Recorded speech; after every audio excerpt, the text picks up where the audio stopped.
Hello students, ನಮ್ಮ neat ವಿದ್ಯಾರ್ಥಿಗಳಿಗೆ ನಮ್ಮ ಕೆ.ಎ ಕಡೆಯಿಂದ 2 ಬಿಗ್ ಅಪ್ಡೇಟ್ಸ್ ಬಂದಿದೆ ಅಫಿಷಿಯಲ್ ಆಗಿ. ಸೊ ಬನ್ನಿ ಅದರ ಬಗ್ಗೆ ಇನ್ಫಾರ್ಮೇಷನನ್ನು ನಾವು ಈ ವಿಡಿಯೋದಲ್ಲಿ ತಿಳ್ಕೊತಾ ಹೋಗೋಣ. ವಿಡಿಯೋವನ್ನು ಸ್ಟಾರ್ಟ್ ಮಾಡ್ತೀನಿ. ಅದಕ್ಕಿಂತ ಮೊದಲು ಲೈಕ್ ಮಾಡಿ ಮತ್ತು ಚಾನೆಲ್ಗೆ ಸಬ್ಸ್ಕ್ರೈಬ್ ಮಾಡ್ಕೊಳ್ಳಿ. ಈಗ ನಾವು ಇನ್ಫಾರ್ಮೇಷನನ್ನು ತಿಳ್ಕೊತಾ ಹೋಗೋಣ. ಸೊ ಈಗ ನೀಟ್ ವಿದ್ಯಾರ್ಥಿಗಳಿಗೆ ನಮ್ಮ ಕೆ.ಎ ಕಡೆಯಿಂದ 2 ಅಪ್ಡೇಟ್ಸನ್ನು ತಿಳಿಸಿರ್ತಕ್ಕಂಥದ್ದು ಸೆಕೆಂಡ್ ರೌಂಡ್ ಮತ್ತು ಥರ್ಡ್ ರೌಂಡ್ಗೆ ಸಂಬಂಧಪಟ್ಟಂತ. ಸೊ ಅಫಿಷಿಯಲ್ ಸ್ಲೈಡ್ ಈಗ ಸ್ಕ್ರೀನ್ ಮೇಲೆ ಡಿಸ್ಪ್ಲೇ ಆಗ್ತಿದೆ, ನೀವೀಗ ನೋಡ್ಬೋದಾಗಿರುತ್ತೆ. ಇಲ್ಲಿ ನೋಡಿ, UG ನೀಟ್ 2025 2ನೇ ಸುತ್ತಿನ ತಾತ್ಕಾಲಿಕ ಸೀಟು ಹಂಚಿಕೆಯ ಪಟ್ಟಿಯನ್ನು ಬಿಡುಗಡೆ ಮಾಡಿದ್ದಾರೆ.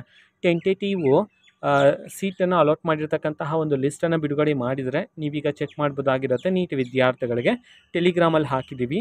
ಆ್ಯಂಡ್ 2ನೇ ಅಪ್ಡೇಟ್ ಬಂದುಬಿಟ್ಟು UG CT ಮತ್ತು UG ನೀಟ್ ವಿದ್ಯಾರ್ಥಿಗಳಿಗೆ 3ನೇ ಸುತ್ತಿನ ಸೀಟು ಹಂಚಿಕೆಯ ತಾತ್ಕಾಲಿಕ ಫಲಿತಾಂಶ ಪ್ರಕಟಣೆ ಅಂತ ಹೇಳಿ ಈಗ ಮಾಹಿತಿಯನ್ನು ತಿಳಿಸಿರ್ತಕ್ಕಂಥದ್ದು. 2 ಅಪ್ಡೇಟ್ಸ್ಗಳನ್ನು ಈಗ ನಮ್ಮ ಕೆ.ಎ ಕಡೆಯಿಂದ ಅಫಿಷಿಯಲ್ ಆಗಿ ಮಾಹಿತಿಯನ್ನಾದರೆ ತಿಳಿಸಿರ್ತಕ್ಕಂಥದ್ದು. ಓಕೆನಾ, ಈ 2 ನೋಟಿಫಿಕೇಷನ್ಸ್ಗಳ ಅಫಿಷಿಯಲ್ ಅಪ್ಡೇಟನ್ನು ನಾವು ಈಗಾಗಲೇ ಟೆಲಿಗ್ರಾಮ್ ಚಾನಲಲ್ಲಿ ಅಪ್ಲೋಡ್ ಮಾಡಲಾಗಿದೆ. ಟೆಲಿಗ್ರಾಮ್ ಚಾನಲ್ ಲಿಂಕನ್ನು ಡಿಸ್ಕ್ರಿಪ್ಷನ್ ಬಾಕ್ಸಲ್ಲಿ ಕೊಟ್ಟಿರ್ತೀನಿ. ಸೊ ಕ್ಲಿಕ್ ಮಾಡಿಬಿಟ್ಟು ಸೊ ಅಲ್ಲಿರುವ ನೋಟಿಫಿಕೇಷನನ್ನು ನೀವೀಗ ಚೆಕ್ ಮಾಡ್ಬೋದಾಗಿರುತ್ತೆ. ಇದು ಇವತ್ತಿನ ಒಂದು ವಿಡಿಯೋ. ಮತ್ತೀಗ ನಾವು ಟೆಲಿಗ್ರಾಮ್, ಇನ್ಸ್ಟಾಗ್ರಾಮ್ ಮತ್ತು ಫೇಸ್ಬುಕ್ಕಲ್ಲೂ ಸಹ ಈಗ ವಿಡಿಯೋಸ್ಗಳನ್ನು ಅಪ್ಲೋಡ್ ಮಾಡ್ತಿದ್ದೀವಿ. ಲಿಂಕ್ಸ್ಗಳನ್ನು ಡಿಸ್ಕ್ರಿಪ್ಷನ್ ಬಾಕ್ಸಲ್ಲಿ ಕೊಟ್ಟಿರ್ತೀನಿ. ಕ್ಲಿಕ್ ಮಾಡಿಬಿಟ್ಟು ಫಾಲೋ ಮಾಡಿ. ಓಕೆನಾ, ಸೊ ಥ್ಯಾಂಕ್ ಯು, ಬಾಯ್.